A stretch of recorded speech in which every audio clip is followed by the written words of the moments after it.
우리 다 함께 자리에서 일어나셔서 사도신경으로 신앙 고백함으로 하나님 앞에 두 번째 주일 예배를 드리겠습니다. 나는 전능하신 아버지 하나님 천지의 창조주를 믿습니다. 나는 그의 유일하신 아들 우리 주 예수 그리스도를 믿습니다.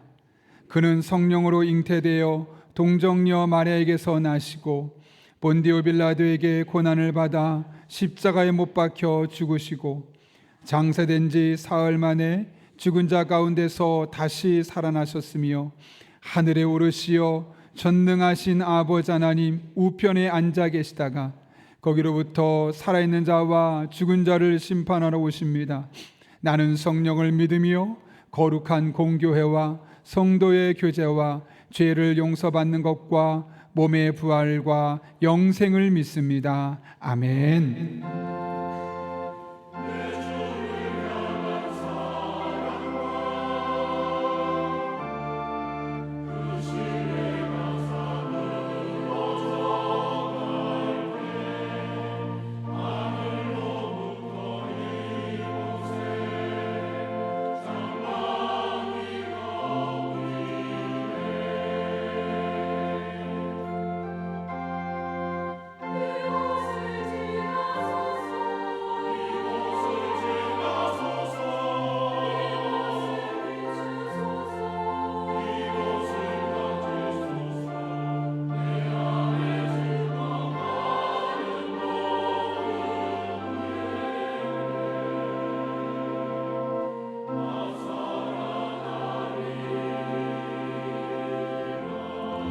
우리를 소생시켜 주시는 주 하나님의 임재 안으로 들어가며 나아가십시다.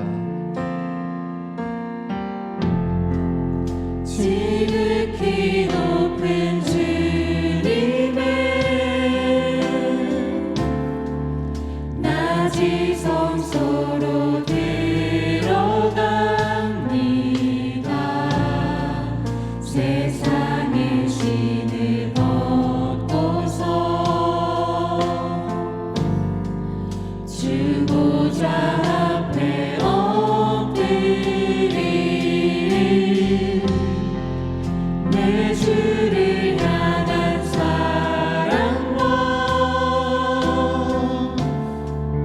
그 신뢰가 사그러져 갈 때 하늘로부터 이곳에 장막이 덮이네.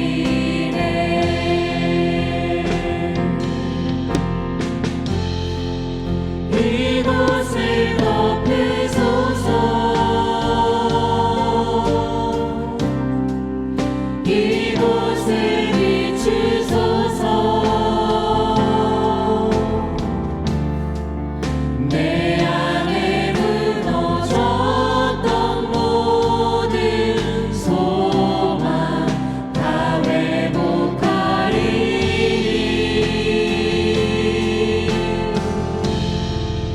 이곳을 지나소서. 이곳을 만지소서.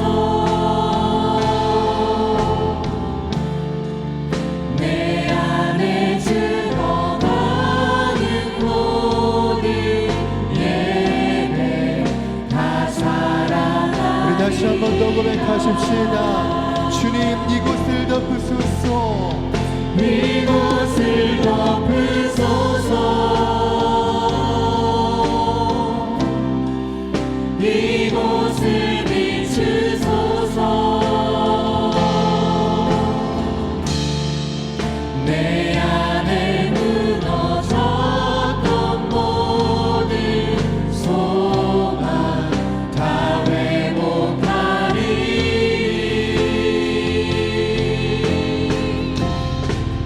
이곳을 지나소서.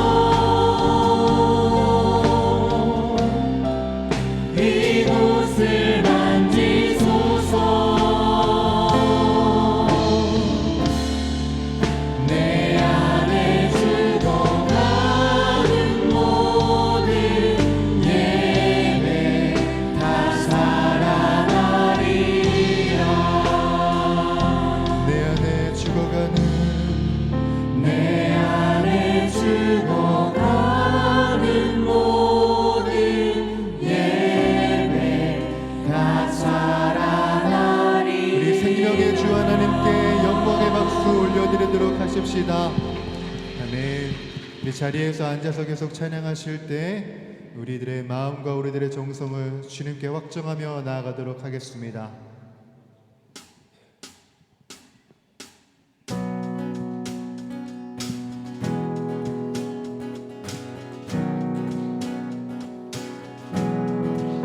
주님 뜻대로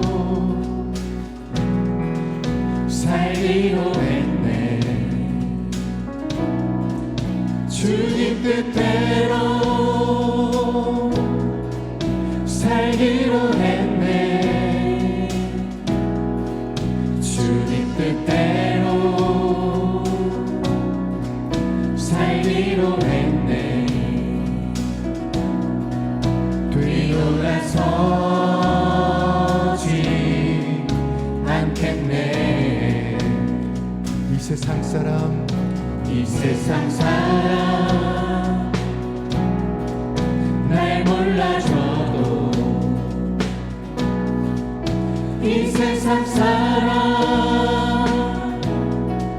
날 몰라줘도 이 세상 사람 날 몰라줘도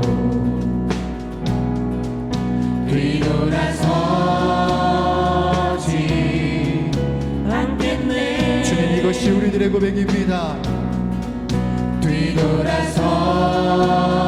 뒤돌아서지 않겠네. 어떠한 시련이 와도 수많은 유혹 속에도 진실하신 주님 약속 나 붙들리라. 세상이 이해 못하고 우리를 조롱하여도 진실하신 주님 약속 나 붙들리라. 돌아서지 않으리. 우리 3절의 고백으로 찬양할까요? 세상 등지고 세상 등지고 십자가 보내. 세상 등지고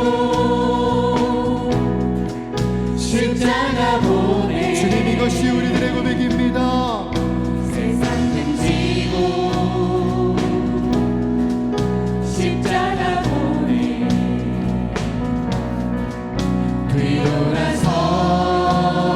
뒤돌아서지 않겠네. 뒤돌아서지 않겠습니다. 주님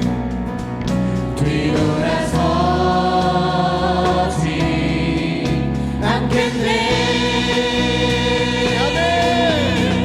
어떠한 시련이 와도 수많은 유혹 속에도 진실하신 주님 약속 나 붙들리라. 세상이 이해 못하고 우리를 조롱하여도 진실하신 주님 약속만 붙들리라. 우리 한 번 더 선포할까요? 어떠한 시련이 와도 어떠한 시련이 와도 수많은 유혹 속에도 진실하신 주님 약속만 붙들리라.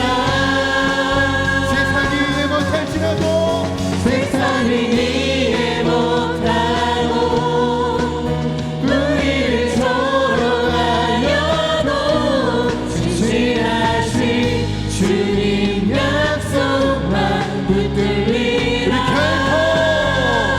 결코 돌아서지 않으리.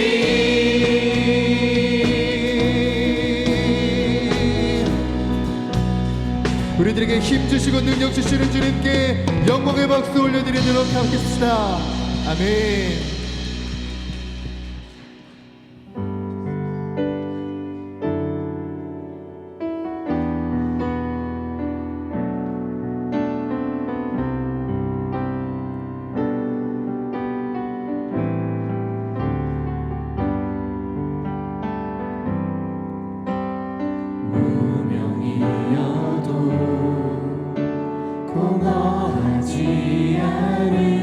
곳은 예수 안에 난 만족함이라.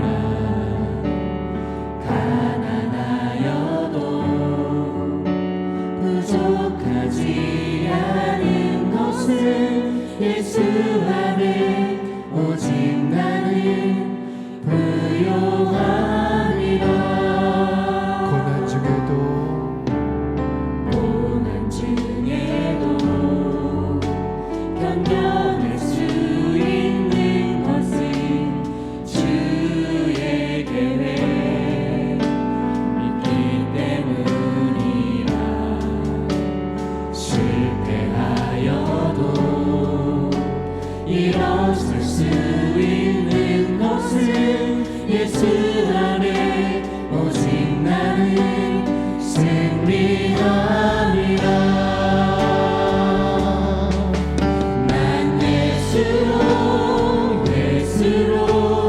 예수로 충만하네. 난 예수로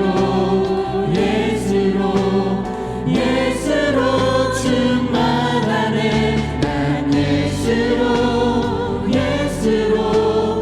예수로 충만하네. 영원한 왕 내 안에 살아계시네. 내 몸이 약해도 낙심하지 않는 것은 예수 안에 난 완전함이라. 화려한 세상 부럽지 않은 것은 난 예수로 충만함이라. 난 예수로 충만하네. 세상 모든 것들도 부럽지 않네. 난 예수로 충만하네. 영원한 왕 내 안에 살아계시네. 그리고 고백하겠습니다. 난 예수로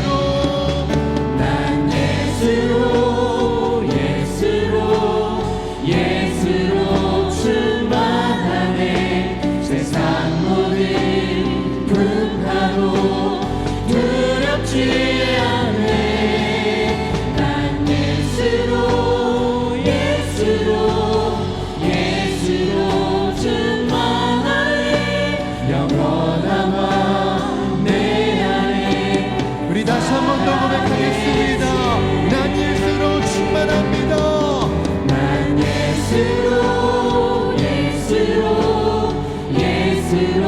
충만하네. 세상 모든 풍파도 두렵지 않네. 난 예수로 충만하네. 영원한 왕 내 안에 살아계시네. 영원한 왕 내 안에 영원한 왕 내 안에 살아계시네.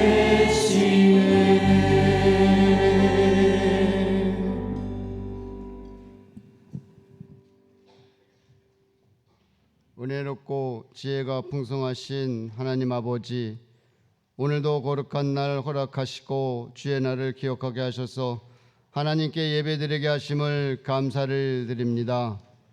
죄와 허물로 죽었던 저희들 십자가의 사랑으로 구속하여 주시고 하나님의 자녀로 살게 하심을 감사를 드립니다. 지난 한 주간도 하나님 뜻대로 살지 못하고 저희들의 유익을 위해 살아왔습니다. 저희들의 실천하지 못한 모든 죄와 허물을 용서하여 주시옵소서. 사순절을 보내며 예수님의 십자가 죽으심을 생각하며 기도와 말씀으로 영적으로 깨어있게 하여 주시옵소서. 우리 교회가 하늘의 복을 받아 세상의 복이 되게 하셔서 많은 영혼들을 주께로 인도하여 주시옵소서. 2024년도 전도 대상자를 작정하는 가운데 있습니다. 모든 성도들이 동참하시기를 원합니다. 영혼 사랑하는 마음으로 전도 대상자를 주님으로 나오는데 장애물이 없게 하여 주시옵소서. 우리 교회가 다음 세대를 교육함에 있어 더욱더 힘들어하는 시대를 살고 있습니다. 지난주엔 중고등부 교육순회와 청년부 교육순회가 은혜 가운데 잘 마치게 됨을 감사를 드립니다. 교육부서를 위해 헌신하는 교사들에게 지치지 않는 힘과 열정 다시 살아나게 하시고 믿음과 사명감으로 다음 세대를 잘 양육하여 세상을 변화시켜 갈 수 있는 백성들이 되게 하시고 우리 교회가 다시금 부흥될 수 있도록 축복하여 주시옵소서. 다음 세대가 사라지고 있습니다.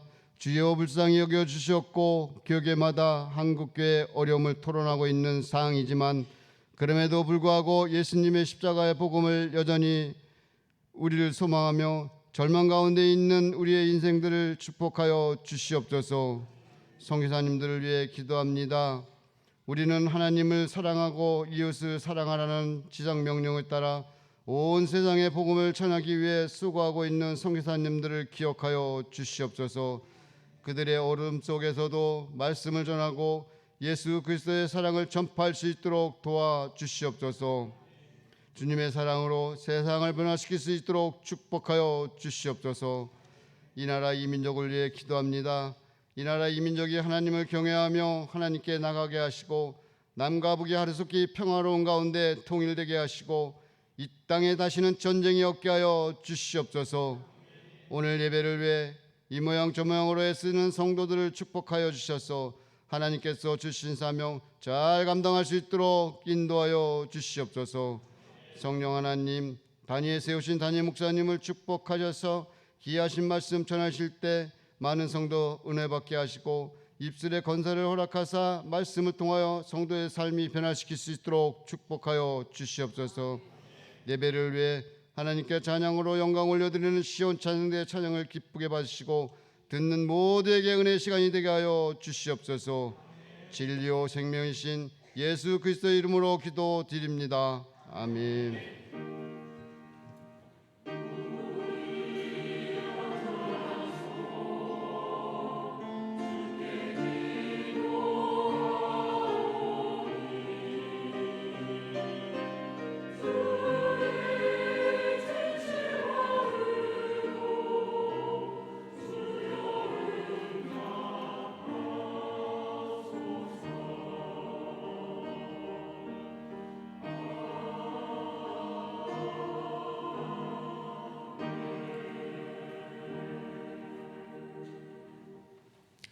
오늘 우리에게 주시는 하나님의 말씀은 로마서 1장 16절 17절 말씀입니다. 로마서 1장 16절 17절 말씀입니다. 신약성경 239페이지입니다.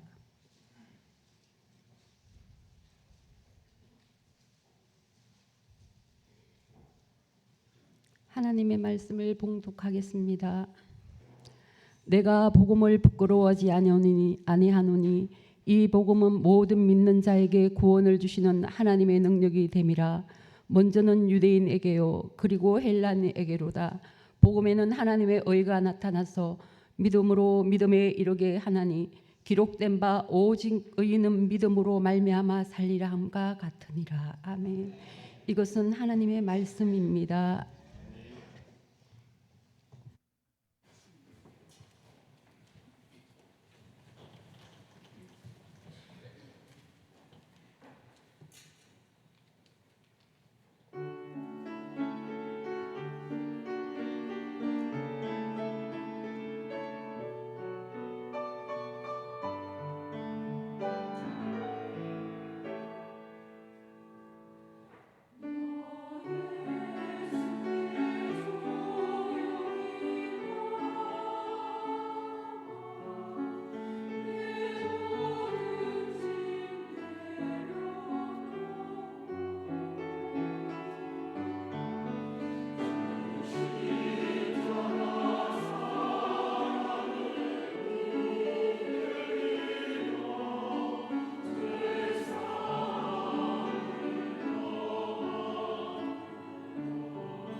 아멘. 귀한 찬양 감사합니다. 개인적으로 여러분 한 분 한 분에게 이 찬양 가사대로 은혜가 임할 수 있기를 예수님 이름으로 축복합니다. 여러분 귀의 소식 주보를 참고할 때 여러분 앞에 전하겠습니다. 우리 교회를 방문하신 모든 분들 주님의 이름으로 환영합니다. 등록 원하시는 분 말씀하시면 저희가 친절하게 도와드리도록 하겠습니다. 말씀과 함께 철로 역정 계속 진행 중에 있습니다. 이번 주엔 특별히 데살로니가 후서와 디모데전서가 새롭게 들어오게 되는데 홈페이지 또 여러분에게 지난 주일에 토요일에 드렸던 문자를 보시면 개론 영상을 볼 수 있습니다. 꼭 참고하셔서 먼저 보시면 성경 숲을 볼 수 있으니 도움이 많이 될 겁니다. 또 하나님께서 지난주에도 한 가족분을 보내주셨습니다. 귀한 분 잘 정착하실 수 있도록 또 우리에게 즐겁게 신앙생활할 수 있도록 먼저 다가서시고 또 기대해 주시기를 부탁드립니다. 여러분 지난주에 나눠드린 기억나시나요? 전도대 상자 작전 카드가 있는데 이렇게 붙어있는 거를 이름을 위에 쓰고 아래 쓰고 아래 건 여러분이 가져가셔서 위에 계속 기도해 주시고 위에 거를 내주시면 교회에서 이분들을 계속해서 기도하려고 합니다. 교회에 오지 않으셔도 상관없습니다. 그러나 품고 기도하고 이분들이 어떤 계기를 통해서는 하나님 만나는 것이 우리의 목적입니다. 그렇게 적극적으로 동참해 주시기를 부탁드리고 3월 24일에는 아까 여호와의 유월절과 마지막에 부른 나의 피난처 예수 이런 찬양들을 만들었고 또 간증하실 우리 김정석 목사님 오셔서 또 함께 간증과 찬양을 하시게 됩니다. 돌아오는 토요일은 월세금으로 드리는 날입니다. 3월달 한 달을 기도로 시작하자는 겁니다. 시간이 많이 바빠도 꼭 오셔서 한 달을 그렇게 기도로 시작했으면 하고요. 한 끼 금식께서 내는 월세금 감성금으로는 연약한 이웃교를 섬기는데 특별히 3월달에 지역에 있는 교회들을 대상으로 저희가 간식도 드리고 교제비도 드리면서 아주 좋은 세미나를 열어서 우리 목회자들을 돕는 기회를 가지려 합니다. 여러분들 함께 계속 마음 써주시고 해주셔서 감사합니다. 계속해서 안내드립니다. 교구별로 가정신방을 우리가 3월달부터 진행하려고 하는데요. 가정에서 신방하면 좋습니다. 그렇게 여러분 기도하는 마음으로 준비하시면 되겠습니다. 교육부서 리모델링 중에 있는데 아직 완벽한 공사가 안 됐습니다. 어제 밤 10시 넘어서까지 했지만 워낙 손댈 게 많아서 이번 주면 다 완공되는데 좀 불편하시더라도 이해해 주시고 계속 기도해 주시기를 부탁드립니다. 중보기도 요청 관련해서 여러분 지난해 드린 것은 1년으로 끝났고 또 새롭게 여러분이 기도 요청하실 분들은 카드에 써서 제출해 주시면 목요일마다 중보기 팀에서 모여서 함께 기도하도록 하겠습니다. 주보에 광고가 필요하신 분들은 수요일까지 내주시면 저희가 주보를 이번 주부터 좀 빨리 만들려고 합니다. 수요일까지 꼭 내주시고 그때까지 못 주시면 저희가 주보에 기재하기 어렵게 됩니다. 그렇게 신경 써주시기 부탁드립니다. 현장에서는 좀 덜한데 온라인 예배 드리다 보면 뒷배경이나 이런 것들이 좀 너무 무겁다 그런 그런 의견이 있었습니다. 그러면서 좀 많은 분들이 알게 모르게 이 LED에 대한 부분을 좀 헌금도 해주셨고 그런 부분이 있어서 저희가 곧 설치를 할 계획을 갖고 있습니다. 그래서 여러분에게 3부 끝나고 항중직분자들에게 잠깐 설명을 드리고 또 관심 있으신 분들도 함께 참여하시면 안내해 드리도록 하겠습니다. 기도부모 전체 모임이 우리 토요일 3월 9일 토요일 오전 새벽기도 끝나고 모임이 있습니다. 아이들을 위해서 우리 부모님들 그때 세례받은 아이들을 이렇게 매칭해 드렸던 기도 부모님들이 기도하고 있는데 함께 그날 모이려 합니다. 사랑의 성미 드린 손길이 있습니다. 이순옥 권사님 자녀 결혼 감사로 사랑의 성미 드렸습니다. 전량 어려운 이웃들 섬기는데 사용하도록 하겠습니다. 저희 교회 사무실에 오시면 한 18년 동안 꾸준히 출근하고 또 보이는 것 보이지 않는 것을 청소하고 애썼던 우리 오복심 집사님께서 정년 퇴직을 하고 또 1년 정도 일을 하시다가 또 다른 일을 하시기 위해서 교회를 퇴직하게 되었습니다. 정말 18년 동안 많은 분들의 뒤에서 서포트하고 하셨는데 못 나오셨나요? 뒤에 계시네요. 그렇죠? 잠깐 나오실 때 교회에서 준비한 꽃다발과 선물 또 드리도록 하겠습니다. 여러분 그리고 제가 잠깐 축복기도 하려고 하는데요. 여러분이 다 이렇게 축복의 말씀할 수는 없지만 그 마음을 담아서 감사의 마음을 담아서 큰 박수 부탁드립니다.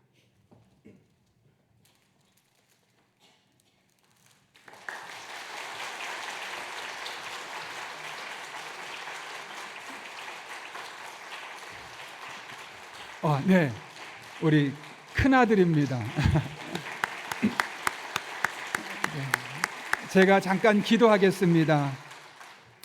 살아계신 아버지 하나님, 18년 동안을 보이는 곳, 보이지 않는 곳 청소하며 또 섬기며 우리 성도들의 손과 발이 되어주었던 오복심 집사님, 하나님의 계획 안에 정년을 무사히 잘 마칠 수 있게 해주시고 또 하나님 계획하신 바가 있어 새로운 길을 갈 수 있도록 길을 열어줄 것을 믿기에 이 시간 주님께 모든 걸 내어 맡기고 주님 앞에 간절한 마음으로 기도합니다. 혼자 자녀들을 키우며 여기까지 힘겹게 살아왔습니다. 하나님께서 늘 동행해 주셨는데 남은 한평생도 친구가 되어주시고 남편이 되어주시고 때로는 자녀로 만나주셔서 외롭지 않게 하시고 지치지 않게 하시고 새롭게 맡겨진 일들 즐겁게 잘 감당해낼 수 있도록 복에 복을 더하여 주옵소서. 눈동자처럼 지켜주시고 늘 가는 발걸음에 하나님 빛을 비춰주시길 간절히 바라오며 예수님의 이름으로 기도하옵나이다. 아멘. 우리 들어가실 때 박수 다시 한번 부탁합니다.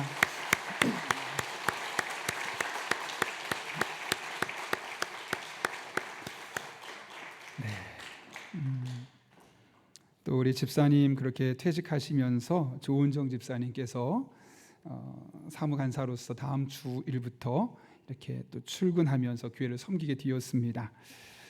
우리 한번 옆에 분 앞뒤 잡은 이렇게 인사하며 축복하면 어떨까요? 복음을 누리세요. 이렇게 한번 인사하고 축복하겠습니다.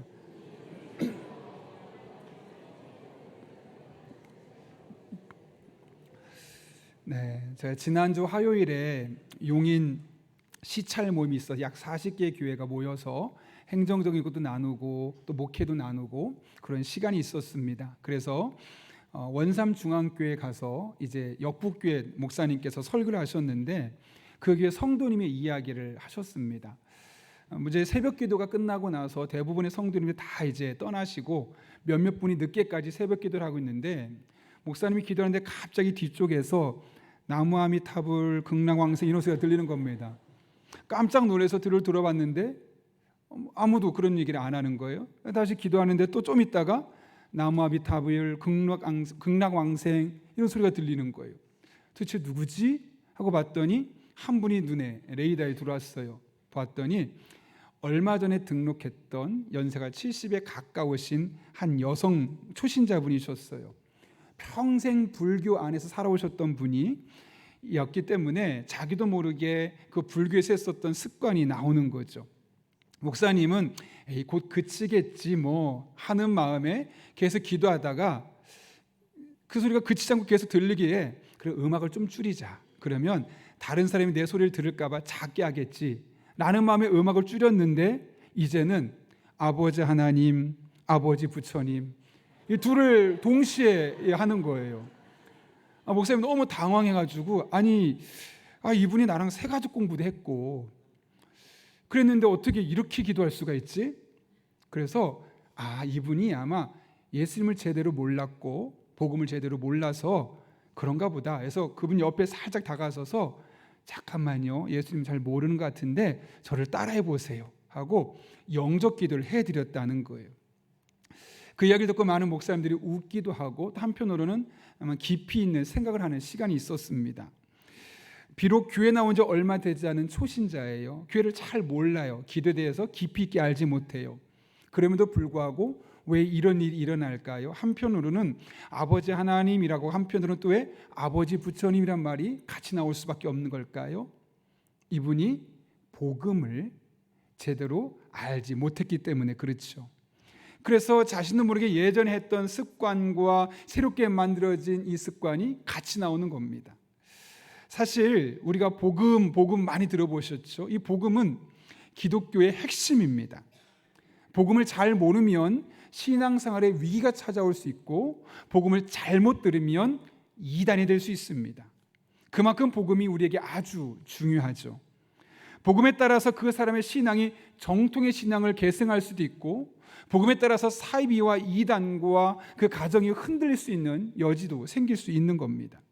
그런데 아쉽게도 많은 분들이 복음을 잘 모른 채 교회를 다니고 있습니다. 그래서 복음의 능력을 경험하지 못한 채 교회 안에서는 교회 안에 있기 때문에 잘 표시가 안 나는데 교회 밖에 나가면 정말 이분이 예수님 믿는 사람인가? 복음의 은혜를 경험한 사람이 맞나 싶을 정도로 일반인들과 구별되지 않을 정도로 살아가는 분이 너무나 많다는 거죠. 그런 맥락에서 우리가 하늘의 복을 받고 세상에 복이 되는 사람이 되려면 먼저 복음이 무엇인지를 정확하게 알아야 하고 그 복음을 내가 먼저 누려야 하고 받은 바 복음을 세상에 흘려보낼 수 있어야 합니다. 그럴 때 우리는 하늘의 복을 내가 가장 먼저 확인하고 그 받은 바 복으로 세상을 복되게 할 수 있는 사람으로 살아갈 수 있는 것이죠. 바라긴 여러분 모두가 복음의 능력을 온전히 경험하여 세상에 복이 되는 성도님들 될 수 있기를 예수님의 이름으로 축복합니다. 오늘 본문의 말씀은 사도 바울이 로마 교회에 보내는 편지입니다.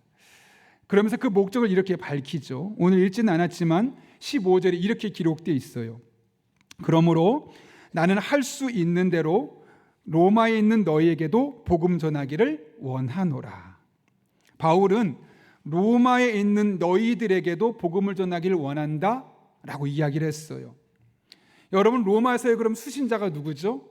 로마 교회 성도들이죠. 그들은 정기적으로 교회에 나와서 예배하는 사람들이에요. 기도하는 사람들이에요. 내가 하나님을 위해서 헌신하겠다고 말씀하는 사람들이에요. 그런데 여러분, 복음은 원래 누가 들어야 됩니까? 복음을 모르는 사람들, 교회에 나오지 않는 사람들, 예배하지 않는 사람들, 하나님과 상관없는 사람들이 복음이 필요한데, 오늘 바울은 이미 복음이 뭔지를 대략 알고 있었던, 그래서 교회에 나와서 예배하고 있었던 로마 교회 성도들에게 나는 당신들에게 복음을 전하기를 원합니다 라고 이야기하고 있는 거예요. 왜 그런 일이 생길까요, 여러분? 로마 교회 성도들이 교회는 나오지만 예배는 드리지만 복음이 무엇인지 모르면서 예배드리는 성도가 적지 않게 있었다는 것이죠. 참 아이러니합니다. 교회는 다니는데 복음이 뭔지 모릅니다. 예배는 드리는데 복음이 뭔지 모릅니다. 기도도 하긴 하는데 예수님의 십자가 사건이 내게 준 그 의미인 복음을 제대로 알지 못하고 교회 다니는 사람이 많다는 겁니다. 제가 대학 다닐 때 제 친구의 자취방에 4명이 가서 저녁을 맛있게 먹고 거기서 하루 1박을 할 그럴 계획을 갖고 친구 집에 갔습니다. 그래서 막 업무를 분담했어요.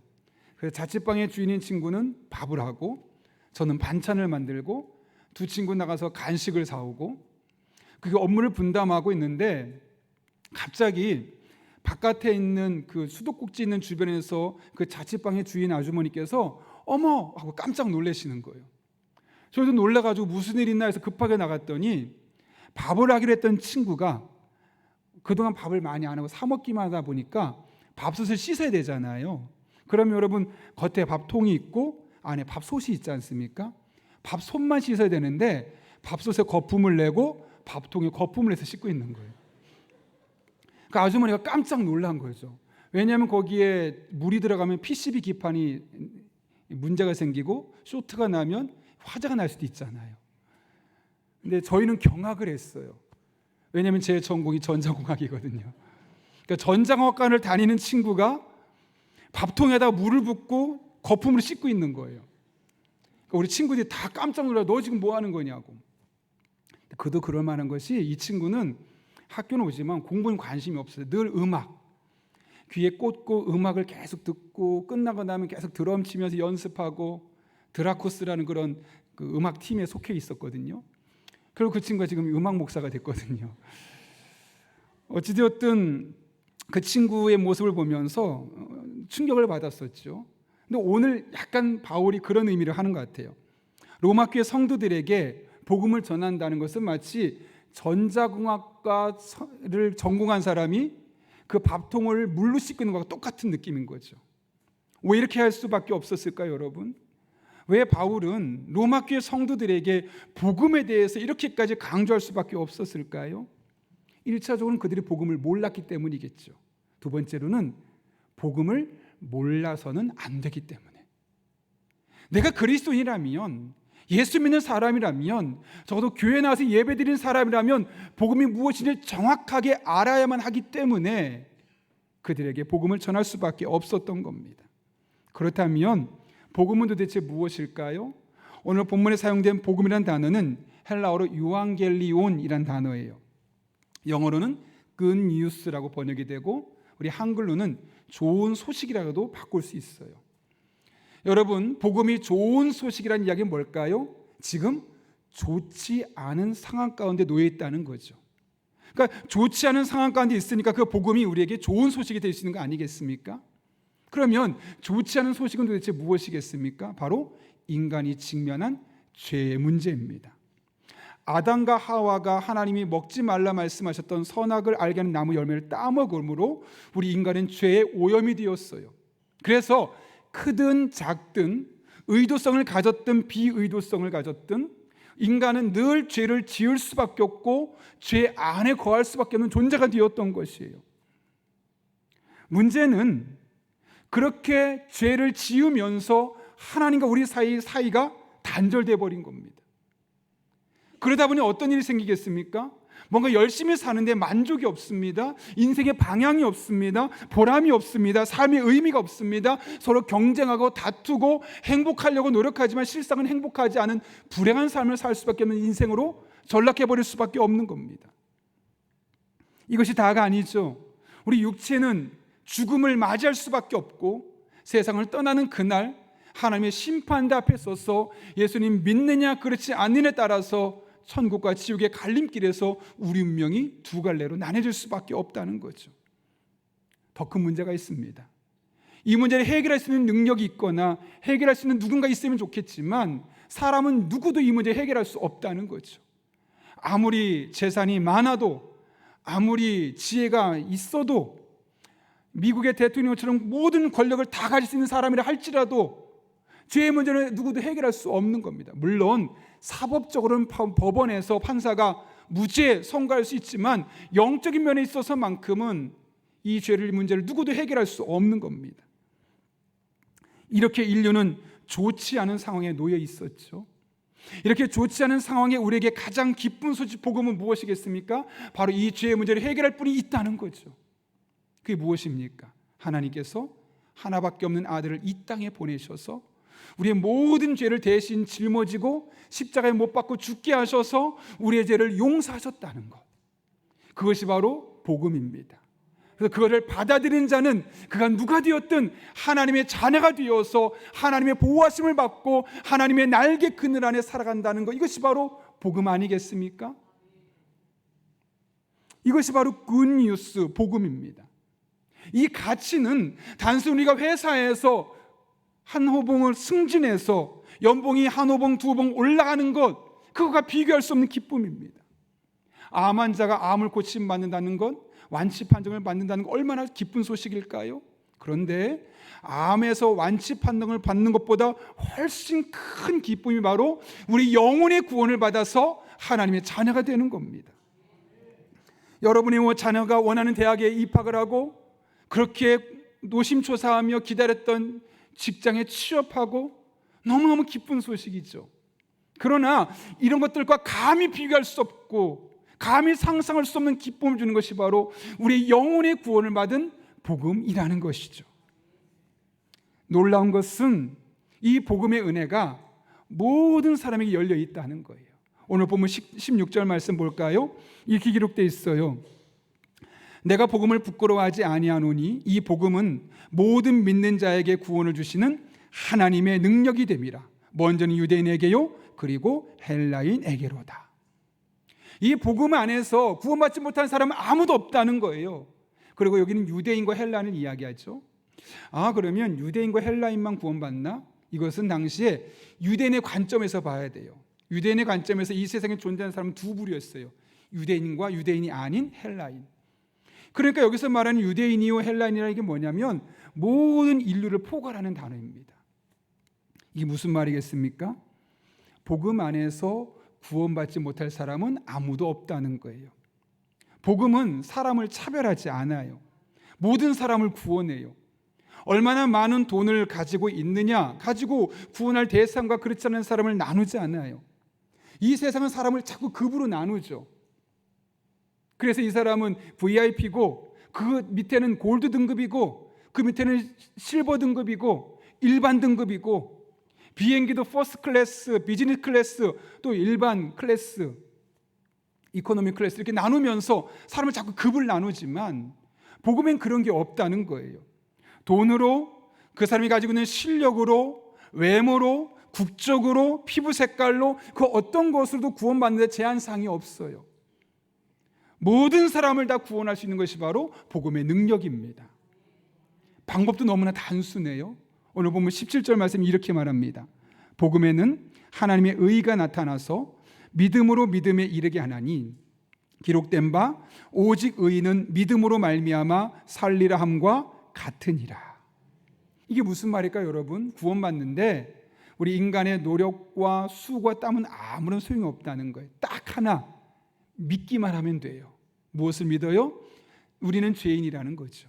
그런데 그 죄의 문제를 해결할 수 없는데 하나님께서 그 안타까운 것을 보시고 이 땅에 예수님을 보내시고 그분이 우리의 죄를 대신 짊어진 것을 믿기만 하면, 우리의 죄가 용서받았고 내가 하나님의 아들과 딸이 됐던 사실을 믿기만 하면 그로 말미암아 우리는 구원받게 된다는 사실을 분명하게 말씀하고 있는 겁니다.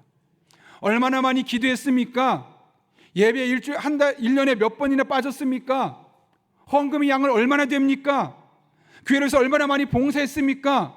그런 거 보지 않아요. 십자가에서 나를 구원하신 그 사랑과 그로 말미암아 내가 하나님의 자녀가 되었다는 그 사실을 믿기만 하면 누가 되었든 하나님은 모든 사람을 구원해 주신다는 것, 이것이 바로 복음의 힘이요, 복음의 범위요, 복음의 능력임을 믿을 수 있는 여러분 될 수 있기를 바랍니다. 이것이 바로 복음입니다. 그래서 많은 사람들이 예수님이 십자가 못 박혀 죽으셨을 때, 아니 자기도 구원하지 못한 사람이 누구를 구원해? 라고 십자가 지신 예수님을 부끄러워했습니다. 복음을 부끄러워했죠. 그러나 바울은 아니라는 겁니다. 비록 예수님이 십자가에 죽어주는 순간이 있었지만 그로 말미암아 이 세상의 모든 사람을 구원할 수 있었으니 복음은 부끄러울 것이 아니라 오히려 자랑할 것임을 떳떳하게 이야기하고 있는 것이죠. 근데 여기서 한 가지 흥미로운 사실을 볼 수 있는데요, 그것은 복음이 가진 현재성입니다. 오늘 16절 말씀을 다시 한번 읽어볼게요. 같이 한번 읽겠습니다. 시작. 내가 복음을 부끄러워하지 아니하노니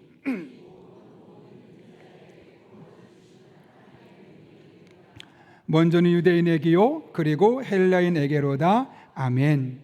자, 이 복음의 능력 누구나 경험할 수 있습니다 라고 말하면서 그 앞에 쓰는 조건이 있어요. 뭐예요?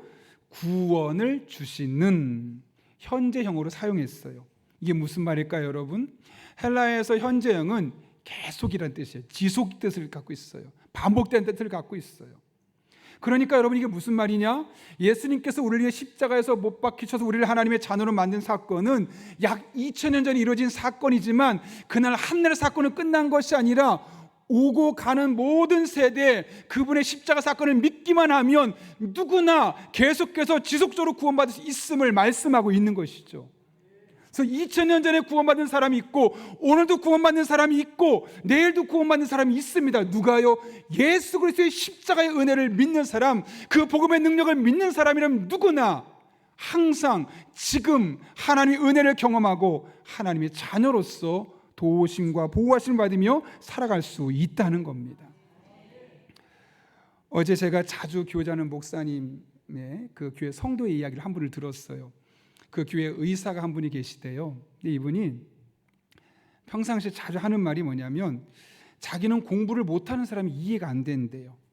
그리고 일을 잘 못하는 사람이 도무지 이해가 안 된대요. 아니, 노력하면 되지 왜 안 돼?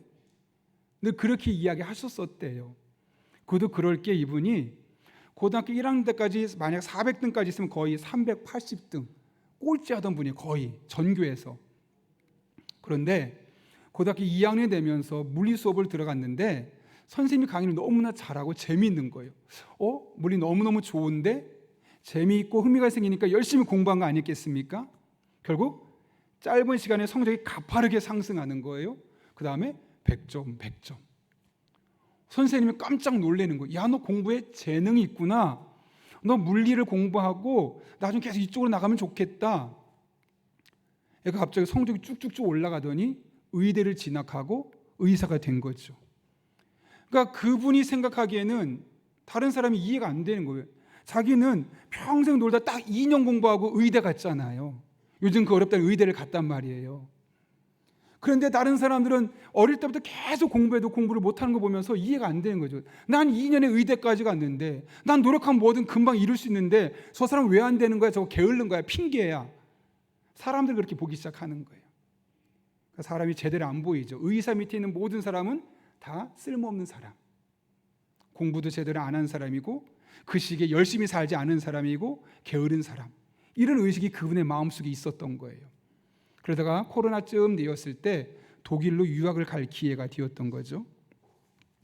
그곳에 가게 돼서 한국 사람이 그립잖아요. 그래서 찾다 보니까 교회가 한 군데 있어요. 교회를 갔는데 성도가 없어요.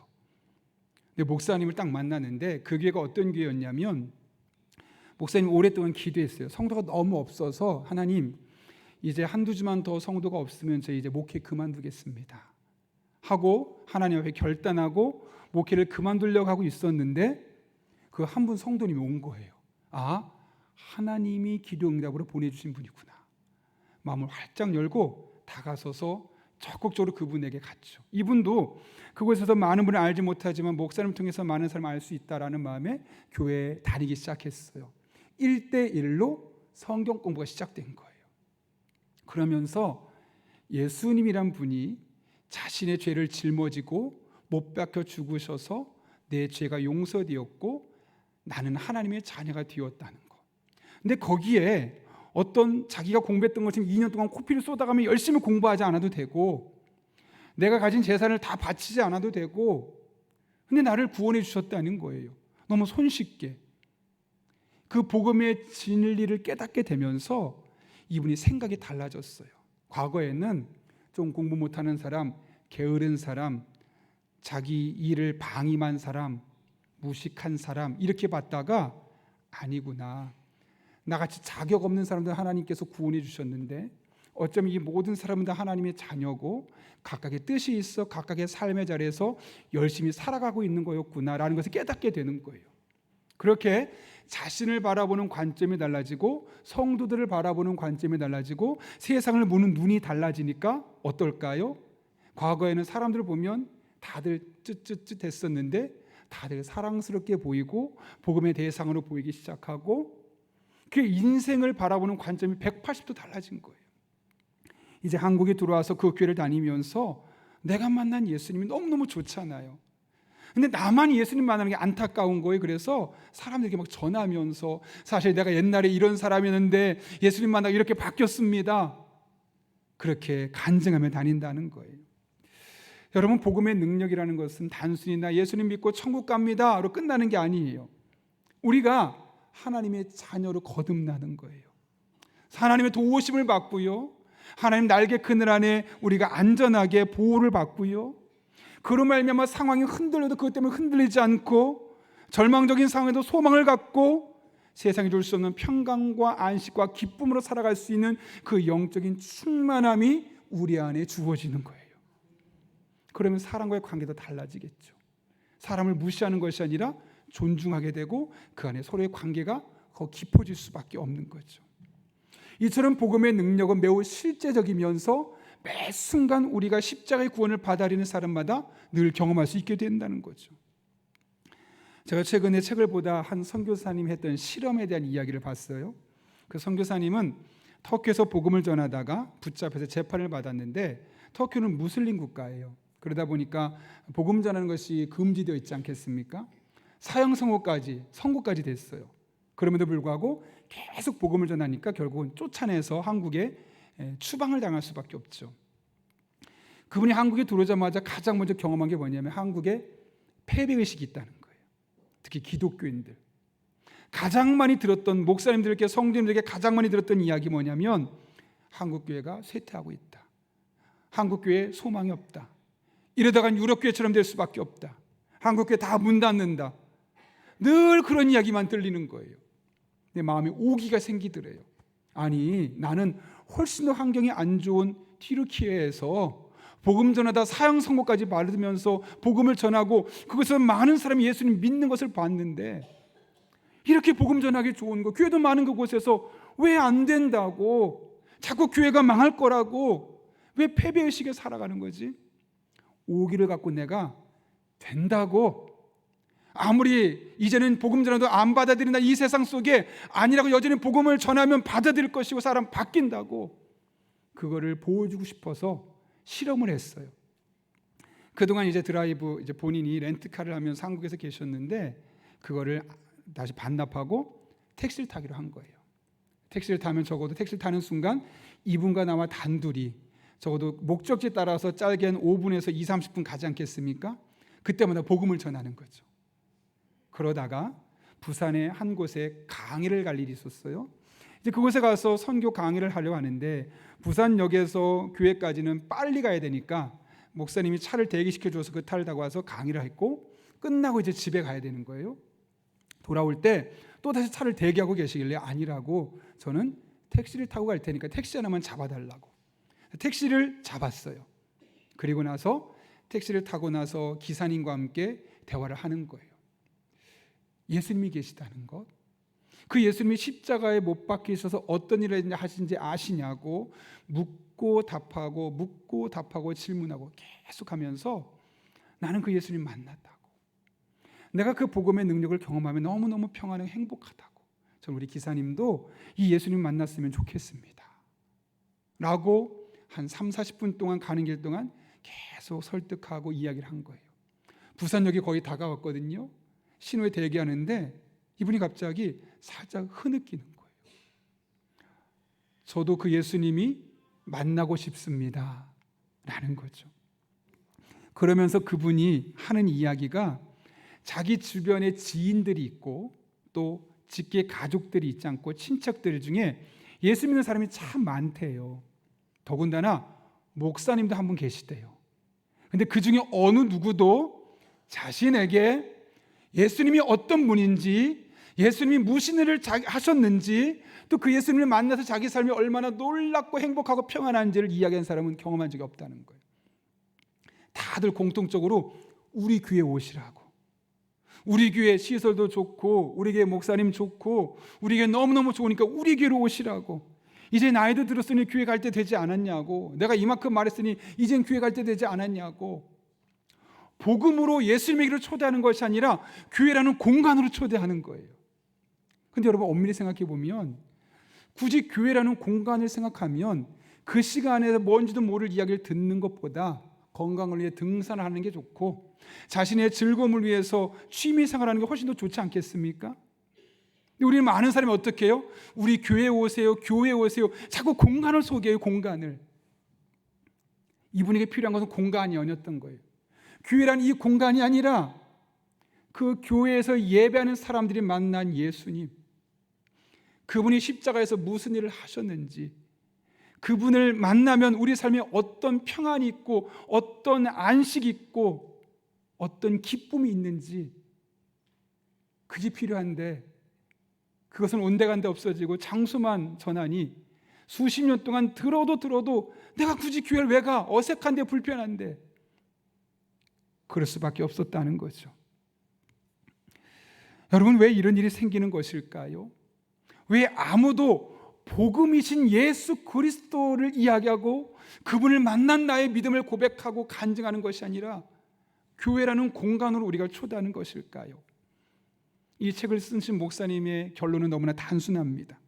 교회를 다니고 있는 그들도 예배는 드리고 있지만 복음이 무엇인지 잘 모르거나 복음이신 예수 그리스도의 십자가를 제대로 경험하지 못하고 누리고 있지 못하기 때문이다. 그러다 보니 왜 교회에 나가야만 하는지, 교회에서 들려주는 복음이 무엇인지를 전해줄 수 없었다는 거죠. 알면, 경험하면 속속들이 전할 수 있는데 모르니까 그냥 교회라는 공간으로 오라고 했다는 겁니다. 그래서 복음을 전하는 것이 아니라 무엇을 전할까요? 우리 교회 봐, 우리 교회 커. 그래서 뭐 국회의원도 있고 의사도 있고 뭐 공무원도 있고 우리 교회 오면 모든 문제 해결될 수 있어. 교회 인맥을 소개하거나 우리 교회 그러면 성도 많잖아. 떡 하나만 시켜도 수천 명 줄 수 있고 우리 교회들이 거기 가서 물건 사면 몇백 명이 살 수 있어. 교회 상호 가르쳐 줄 테니까 전도해 낼 테니까 우리 교회와 큰 교회와 우리 교회 몇천 명 다녀. 뭘 소개해요? 성도들이 물건을 팔아줄 걸 소개해요. 아니면 우리 교회와 당신 자는 우리 교회 오면 청년 많거든. 결혼할 수 있어. 좋은 남자, 좋은 여자 많아. 복음, 예수 그리스도의 십자가, 내가 그분을 만나서 얼마나 행복한지, 얼마나 기쁜지, 얼마나 마음이 평안한지를 전하는 것이 아니라 교회에 와서 격까지만 전하니 그것은 교회가 아닌 곳에 있지 않겠습니까, 여러분? 교회 밖에 여러분 더 유능한 사람 많아요. 더 능력 있는 사람 많아요. 더 물건 사줄 사람 많아요. 교회를 소개할 수 있는 이유는 그 안에서 듣는 복음이죠. 예수 그리스도의 십자가죠. 그걸 내가 경험하고 나서 내 삶이 얼마나 놀랍게 변했는지를 내 입술로 전하는 거죠. 우리 표정으로, 우리 말로. 다 없어도 난 예수님이면 충분하다고. 그걸 보고 누가 감동받지 않을까요? 누가 봐도 나보다 형편없이 사는데 너무 행복해 보여요. 너무 즐거워 보여요. 너무 평안해 보여요.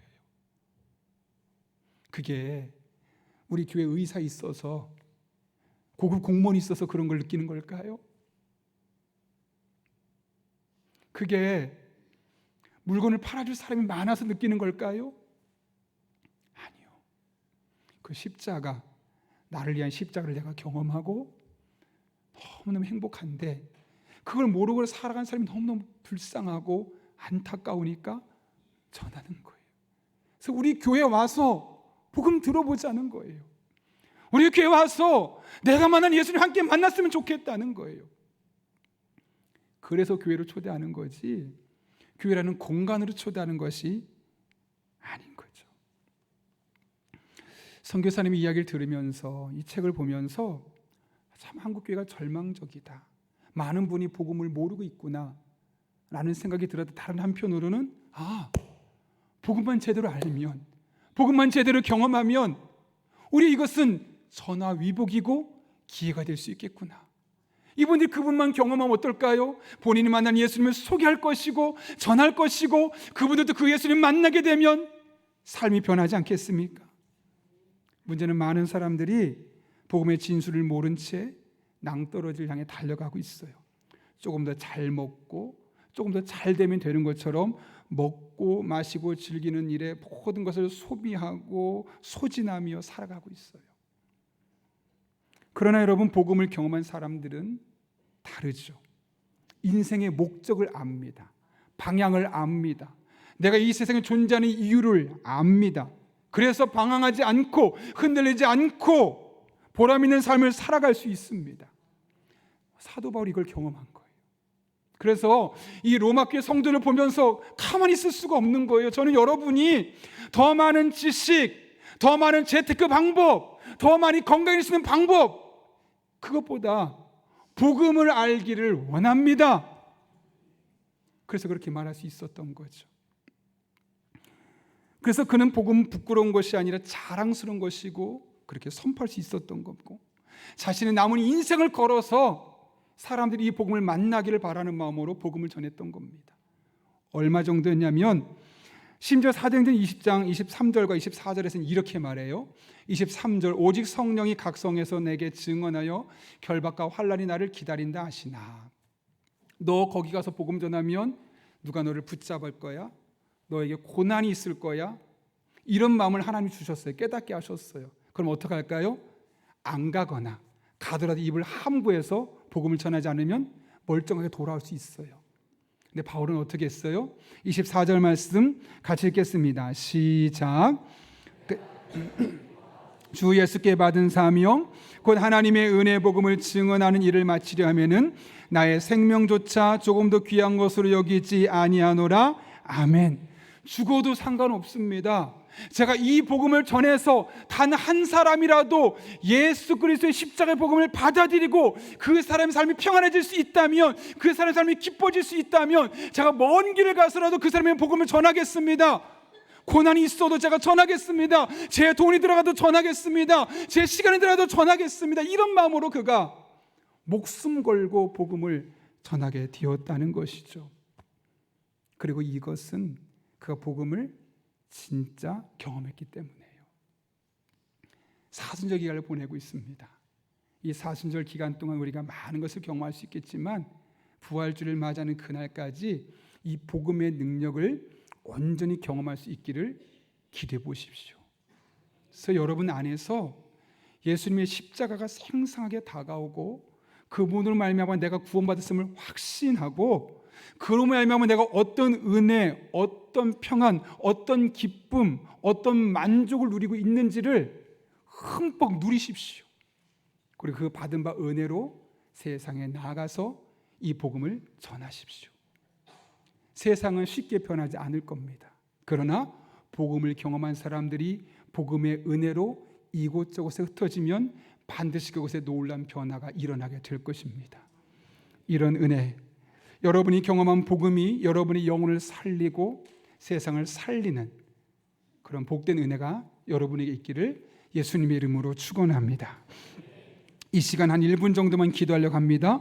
오늘 말씀을 붙들고 기도합니다. 하나님, 제가 이 사순절 기간 동안 예수님의 십자가를 생생하게 기억하고 생생하게 느껴지고 경험하고 복음의 은혜를 누리게 하여 주옵소서.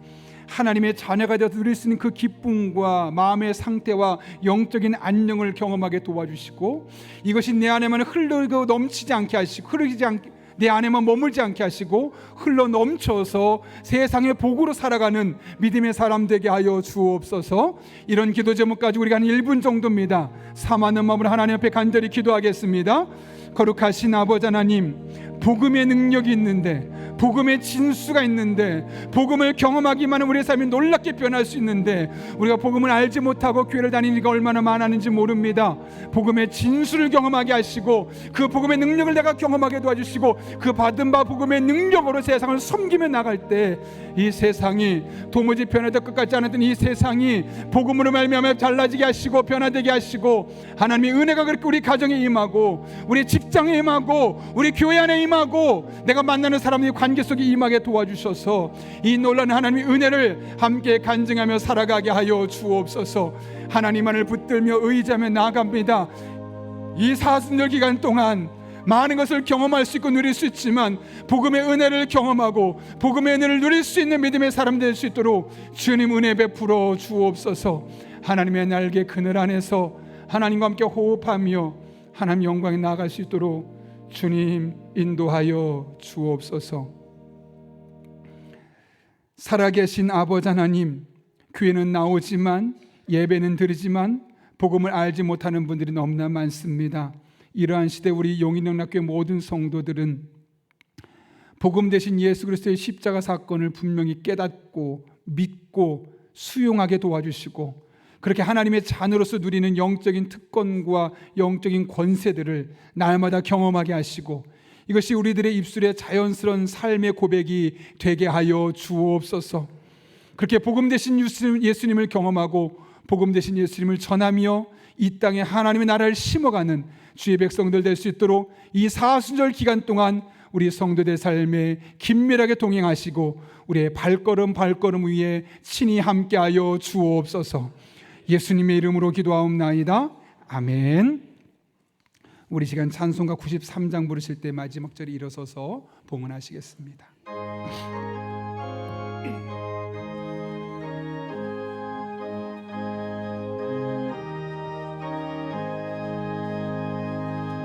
예수는 나의 힘이요 내 생명 되시니 구주 예수 떠나 살면 죄 중에 빠지리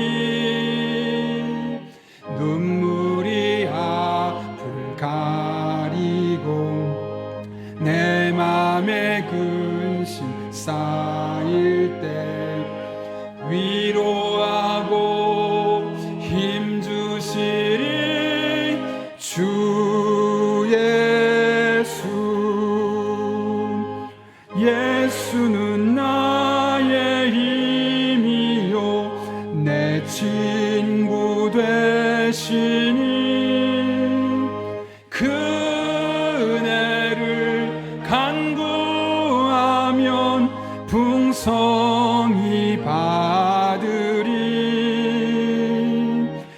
햇빛과 비를 주시니 주수할 곳이 많도다. 귀한 열매 주시느니 주 예수는 나의 힘이요 내 기쁨 되시니 그 명령을 준행하여 늘 충성하겠네. 주야로 보호하시며 바른 길 가게 하시니 의지하고 따라가리 주 예수는 나의 힘이요. 이 시간 가정에서 예배하시는 분들은 준비한 예물을 정성껏 드리겠습니다.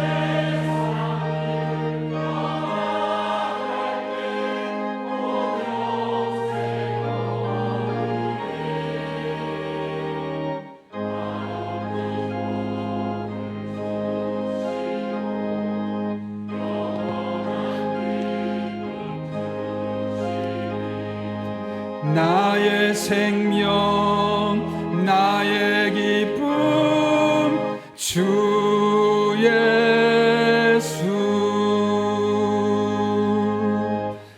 거룩하신 아버지 하나님, 날마다 우리를 죄 가운데로 유혹하는 세상 속에서 눈물을 흘리며 근심 걱정 속에 살 수밖에 없는 우리들이지만 우리들을 위해서 햇빛과 비를 주시고 위로해 주시고 열매를 주셔서 이 모든 상황들을 잘 이겨내게 하시고 오늘 이렇게 주님 앞에 나와 예배하게 하신 은혜 진심으로 감사를 드립니다.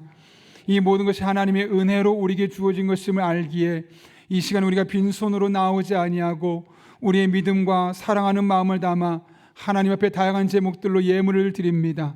이 모든 예물 기쁘게 받아주시옵고 이 한 주도 하나님 아버지께서 친히 우리 성도들에게 생명이 되어주시고 친구가 되어주시고 기쁨이 되어주시고 소망이 되어 주옵소서. 우리 성도들의 피와 땀과 눈물이 담겨있는 예물들이오니 단 한 푼도 들을 수 있지 않게 하시고 오롯이 하나님의 영광을 위하여 하나님 아버지 기뻐하는 것에만 쓸 수 있도록 우리가 깨어 기도하게 하여 주옵소서. 우리 성도님들을 축복하며 기도합니다. 때를 따라 돕는 은혜로 힘과 능력과 지혜와 만남의 복을 허락해 주시고 기도할 때마다 성령으로 충만하게 인도해 주셔서 하나님의 뜻대로 기도하게 하시고 그 기도가 응답으로 열매 맺게 하여 주옵소서. 늘 날개 그늘 안에 품어주시고 눈동자처럼 보호해 주시고 이 한 주도 예수님이 우리의 힘이 되심을 구체적으로 경험하는 복된 성도들 되게 하여 주옵소서. 예수님의 이름으로 기도하옵나이다. 아멘. 우리 함께 파송의 찬양 부르고 축도함으로 예배 마치도록 하겠습니다.